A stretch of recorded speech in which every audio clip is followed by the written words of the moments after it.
And this is the first time a spherical lens has taken over my love for anamorphics. Anamorphics will still be my priority to my eye, my channel, everything I do. But when it comes to spherical, these are finally the lenses where I'm like, oh my God, like I feel motivated, I feel inspired by them because of that perfect balance of clinical, but character. All right. So what's this short film thing about? Well, I don't know if you remember when we were live, that guy came out with an idea where, you know, gets his map out and he's on the hunt. Its order goes out on his map and he's looking for some alien artifact that's supposed to like be the, you know, the cream of the crust of creative brain juices. And so is this like another ADHD thing? Like, is the artifact just like some Adderall? No, not everything is about ADHD. I have to do a video on those DZO Arles Lustres and it was due 2 weeks ago. So kind of ADHD. So wait, we're not shooting on anamorphic though? No, these lenses actually have a lot of vintage, modern character, I guess we'll call it. So I figured we would just use this as our intro short film. Like this? Yeah. Like right now? Yeah, why not? We're pretty good.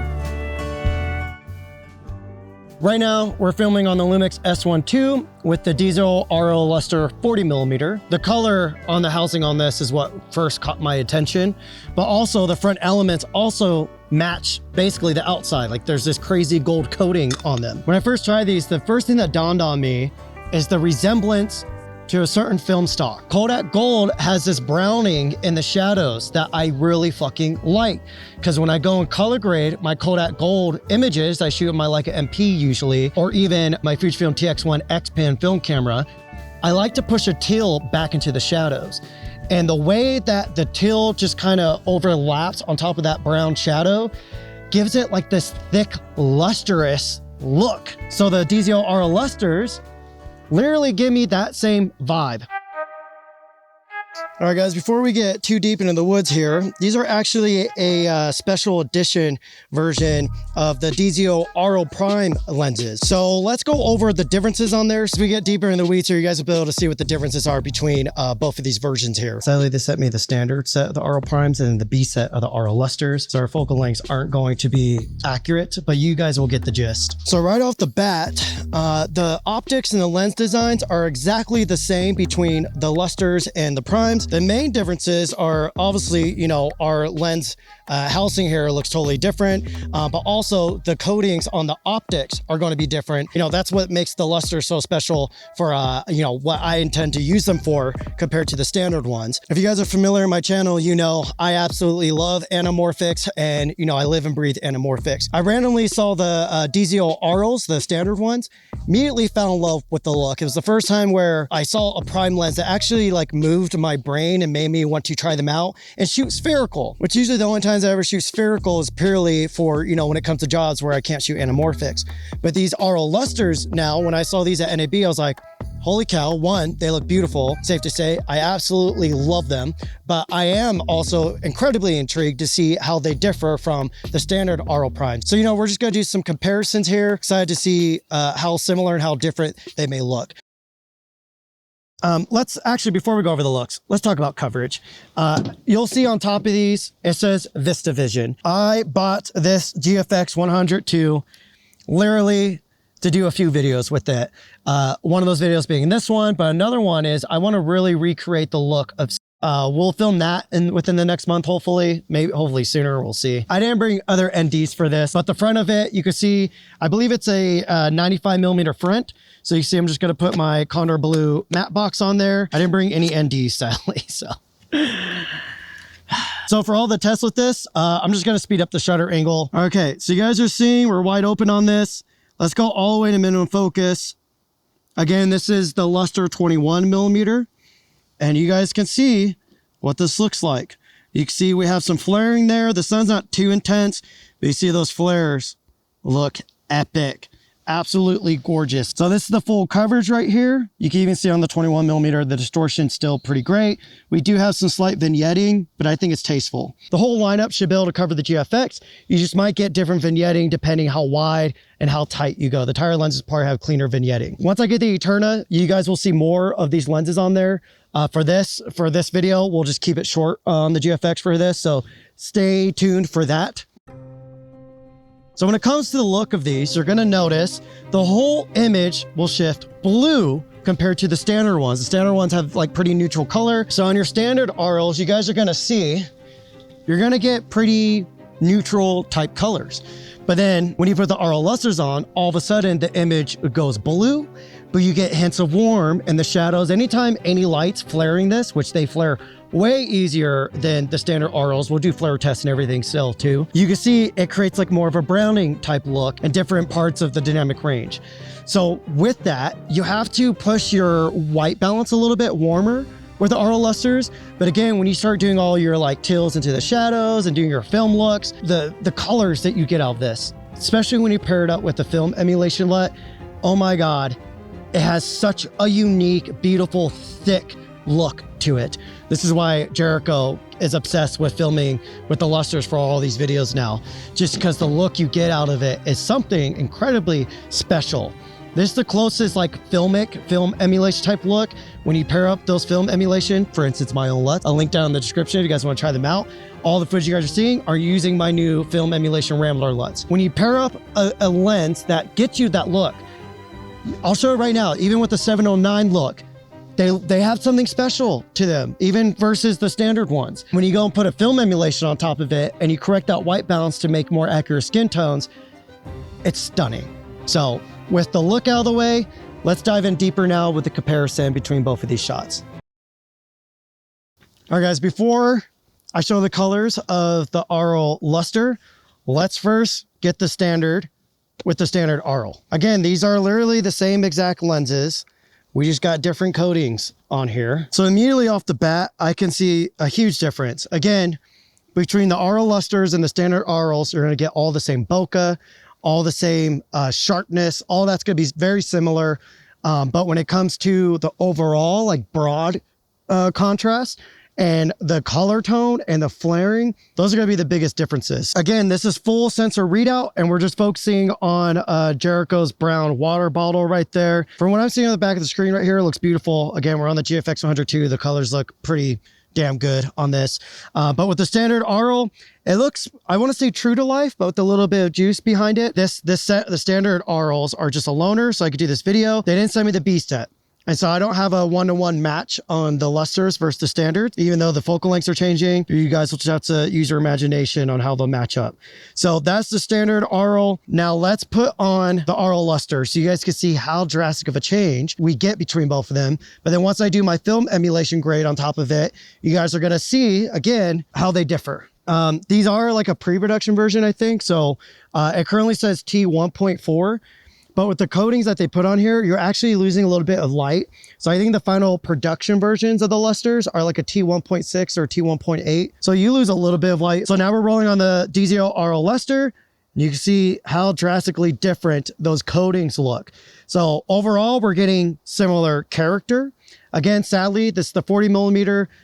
The standard Arles we just have is a 35. So it's not going to be a one-to-one look. But again, just use your imagination. I'm going to rack focus just like we did with the standard Arles. Absolutely beautiful. So if you're somebody who, you know, you buy into the marketing of like, I need perfection, I need accurate colors and blah, blah, blah, even though nobody sees accurate colors, then go for this standard version. But if you like the retro look, if you like the more vintage look, if you have intentions of shooting more period pieces, whether early 2000s, 90s, all in the 70s and 60s, these 1000%, these are going to be, you know, the thing. But with that said, let's talk about the character on the Arles between the standards and the Lustres. All right, guys, so now we are on the DZO Arles 50mm, just the standard version. The character to these lenses, I am blown away. And you guys know me, I'm Mr. Character. I love anamorphics because of the added character that they give you. While I'm really excited for these because these still have a lot of character while still being incredibly sharp. Like it's kind of wild. So you guys can see right here, again, we are on the Fujifilm GFX 100 II. So we're getting full sensor coverage on this right here. And you guys can see there's almost like a vintage type bokeh to this. Some swirliness into there. It kind of feels like it's popping out at you, but at the same time, edges the clinical side of modern glass. So I don't know how DZO designed these, and whoever designed them, like crazy big shout out to them, because they really landed the perfect middle ground of clinical but character. You know, this 50mm on the GFX 102 digital medium format sensor, we're getting minimum vignetting right now, but we're getting that big glass quality to where from edge to edge, you're gonna have really good sharpness. So you can see even on the far edge, on the GFX 102, we're still getting great sharpness out of this. You're gonna be able to hold on to a lot more information edge to edge, even on digital medium format, but still get all that beautiful character out of this. And this is the first time a spherical lens has taken over my love for anamorphics. Anamorphics will still be my priority to my eye, my channel, everything I do.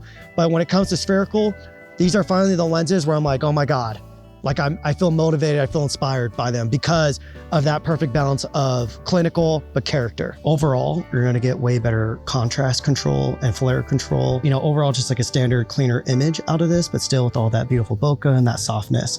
And then with these, you know, it's gonna soften the contrast a little bit and they flare out way easier, and the flares have that golden tint. They look very similar, but when it comes to color and flares and contrasts, that's where they really differ, but these lusters still have great micro contrast. All right, guys, so we're on the Arles Lustre 40mm right now. You can already see the color of this lens. It's pretty wild. You guys can see how easily that lens is flaring. If you had like a Sony G Master or more like clinical lens, it's probably gonna have way better flare control on there, but that's not the point behind these Arles Lustres. The point is to get a little bit of that flare and a little bit of that vintage look. So that's just me blocking it as if we were with the matte box. So you can see it looks great. So let's put on the standard Arles Prime. Immediately off the bat, once I block out that flare, the color's way more neutral. Still looks fantastic. It looks exactly like the Arles Lustres, but more accurate color. The flare is definitely way more controlled on these, but it definitely flares out kind of easily still. But yeah, way more controlled than the Lusters. This could be interesting. All right, guys, we're on the DZO Arles 25mm, the standard one, not the Lustre. And let's just do a quick little sun flare test. You can see, I feel like it's not flaring out that crazy. We are using the Poco, the Mofage Poco Rare VND. We are wide open. Again, this is the DZO Arles 25mm. It looks like we got some flares in the corner right here too. So let's put the Lustre on, see how different it looks. All right, guys, now we're on the DZO Arles Lustre 21mm. Right off the bat, you can see this thing flares out like crazy. Honestly, I wish there was a middle ground. I wish I could get all this like character out of this lens and all the flaring, but without the intensity of the flaring, if that makes sense. Because there has been times where we're using this setup and the flaring kind of ruins a shot. So you gotta, again, these are very intentional lenses. So I really wish when it's a direct flare, like you're shooting into the light, that it was tuned down a little bit. But you see when you go off axis, again, really intense flaring. You can see when it's a little bit off axis, that flaring just really heightens the overall look. You can see on the edge there, we're getting way more of it. So this could ruin shots. You know, shooting something where you need to make sure there's no distractions. These aren't gonna be the lenses for you. But if you're somebody who wants that juice, all that character, but then you see all the more intentional flares there, like that's just beautiful if you need flares. So this is me vlogging with the setup. This is an intense setup because I have a top monitor on here. I got one arm out. So you can see just like a standard use case, you know, the flares aren't an issue, but we have the color cast and it looks great. But as I start spinning here, I don't know if I have my settings adjusted accurately for the S1 II, but you can see the flares aren't an issue unless you're, you know, purposely flaring it out. So let me go more into the sun here, and then you can see what type of looks that we're getting. See, look, so now we got those flares there, and I can see the sun hitting it. No flares there, and then crazy flares, and then no flares. So it's still pretty usable, but again, you got to use this lens with intention. Ugh.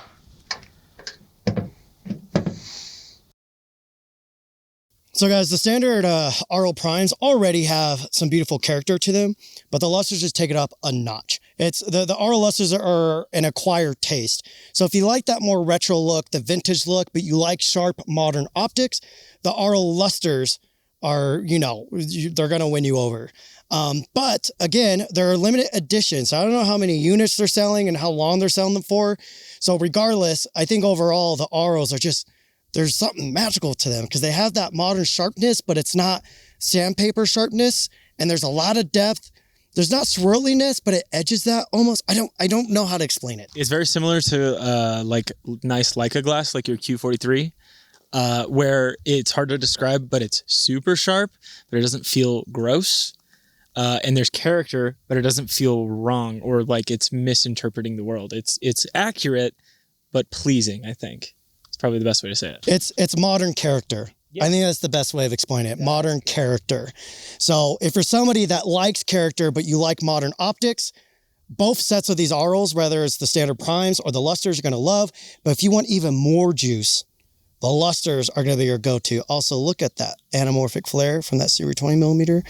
I feel like if you're not comfortable with really dramatic color grading or really intense color correction, I would stay away from the lusters because you really do have to fix it.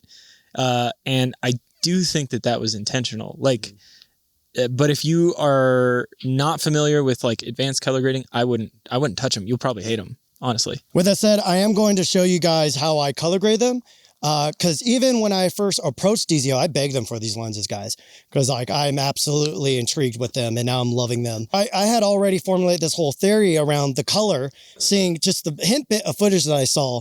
You know, I formulated this idea of, you know, if I push it warmer, then let the brown shadows, blah, blah, blah.